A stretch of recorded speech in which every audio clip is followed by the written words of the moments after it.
Hello po mga ka-Sherilyn Bahrain dyan. Ang oras po dito sa Bahrain is 7 o'clock po ng gabi. At ako nga po ipupunta sa isang supermarket para bumili po ng mga ingredients, gulay dahil ako po magluluto ng sinigang na salmon. Dito nga po ako dumaan sa parking area kasi mas malapit lang at hindi na ako iikot pa sa main entrance nila. Masyadong matao dito kasi lahat lang ng andito ay merong sasakyan na nakapark. Kaya na nga sasakay na ako ng elevator, paakyat sa first floor lang naman. At meron nga akong nakasabay dyan at pinindot ko na nga po ang number 2. Bali, second floor pala siya, kaya pala nagtataka ako. At parang nakasteady lang, kaya pinindot ko ng paulit-ulit. Pa talaga ako nagkakamali sa pagpindot, dapat po ay number 1 lang. Lagi naman po ako dito nakasakay. Halata din siguro ng aking nakasabay at ayan na nga siya na din nagpindot ng number 1. Ay nako, ang tagal namin sa loob. Muntik na kaming magka-developan dyan. Hindi na nga lang at pa winter time na ngayon, medyo okay ang mga amoy ng mga tao dito. Andito na nga sa wakas, palabas na ng elevator. At ako nga po'y maghahanap ng gulay. Litos lang po ang aking bibilhin dahil kagabi meron po akong okra na nabili. So ngayon tomato na lang ang kulang at litos para naman makapagsinigang ng salmon. Ang aking pinakapaborito sa lahat, ang sinigang na salmon. At ako nga po'y magluluto sa ngayon kahit ano pa man ang lasa niyan. Ang mahalagay walang magrereklamo dahil ako lang din naman ang kakain. At dahil nga sa paulit-ulit na lang, nagagalit na ang aking anak at hindi ako nagugulay.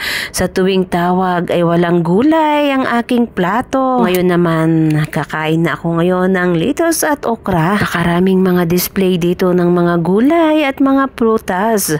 Pero hindi pa ako mahilig sa prutas. Minsan pinipilit ko din kumain ng saging o di kaya naman ay apple. O ang hirap talaga lunukin samantalang sa Pilipinas ako. So, gusto ko po kumain ng mansanas at wala namang pambili. Namimili na ako ng litos. Bali, 2 sana bibilin ko pero kumuha na lang ako ng isang malaki. Bala ko kasi kalahati ngayong gabi at bukas naman sa tanghali yung kalahati.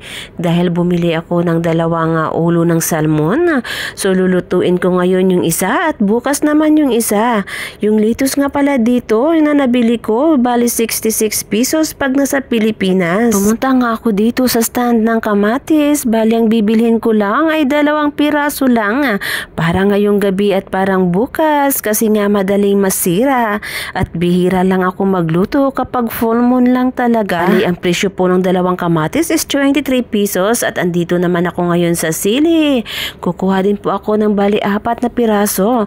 Ang kilo po ng sili dito is 156 at saka yung 4 na piraso po ay nasa 11 pesos naman kapag nasa Pilipinas.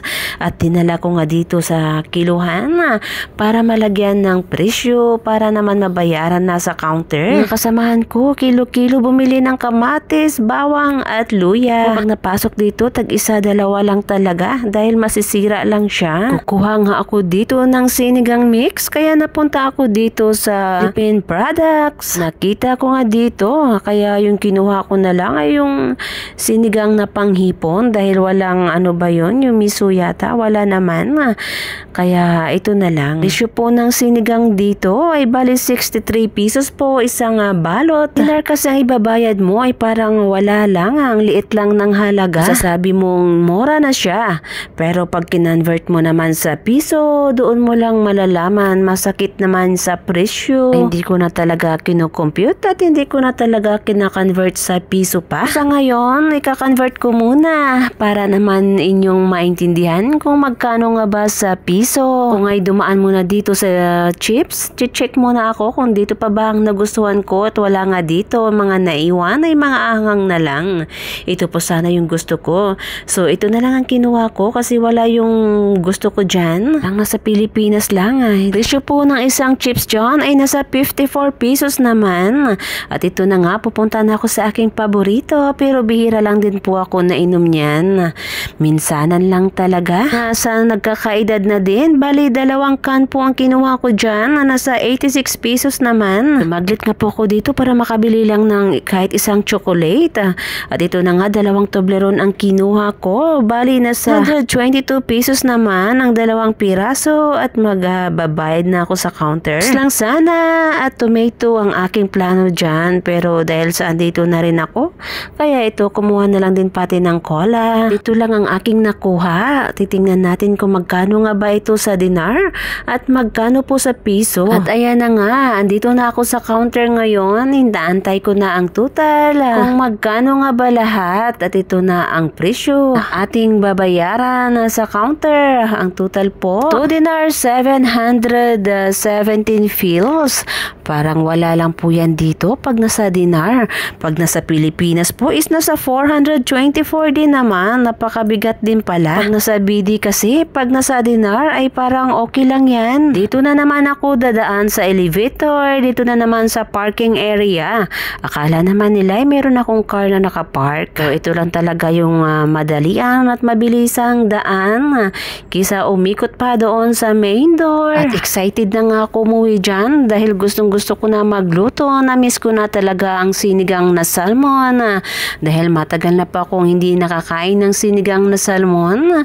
At syempre, every full moon lang po tayo magluluto. Dahil nakakatamad naman magluto, mag-isa ka lang kumain. Kahirap din naman kumain ng paulit-ulit na ulam. Kaya lagi ko pong inuulam lalo na sa lunchtime ay itlog, corned beef, hotdog, kung ano man dyan na madali ang lutuin dahil saglit lang din ang break time at babalik na naman sa trabaho at wala na din oras magluto. Sa umaga naman ay naghahabol na. Ito na nga ang aking salmon na aking lulutuin sa ngayon. Isang ulo ng salmon po yan at bukas naman ay isa dahil 2 po ang aking nabili kanina. At syempre, nagsaing na din ako dyan. Sinabay ko na din sa salmon. Malapit na ngang maluto at excited na ako kumain dyan. Syempre, medyo gutom-gutom na din. At sa wakas, naluto na. Kaya luto mo, kain mo. Maraming salamat nga po pala sa inyong lahat. Thank you so much po sa pag-subscribe sa aking YouTube channel. Nang dahil po sa inyo ay na-monetize na po ang aking YouTube. At syempre, maraming salamat po sa pag-play ng aking mga videos. Kain po tayo guys. Excited po talaga ako sa aking ulam. Hindi po talaga masarap ang aking luto. Parang hindi ko po talaga gusto. At nakalimutan ko din kasi bumili ng luya dyan.